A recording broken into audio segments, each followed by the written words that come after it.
In this video, I'll be showing you how to connect a USB drive to a Samsung TV. It's a very simple method, so if you find this video helpful, be sure to drop a like and subscribe. But anyways, getting into it, it's very simple to go ahead and do this.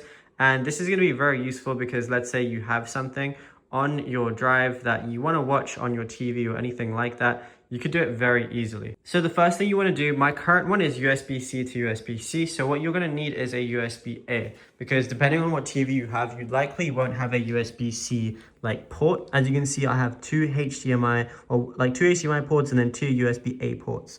So you either need a USB-A adapter or you just need a USB-C port or anything like that. Then just go ahead and connect your drive to the TV.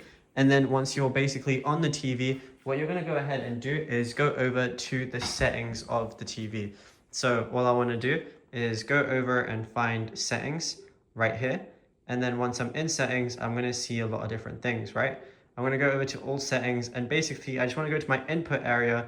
And then once I'm in the input area, I'm going to be able to go over and look at the external device manager. So any plugged in USB, I'm going to be able to find very easily. And yeah, it's as simple as that. Now, if you found this video helpful, be sure to drop a like and subscribe.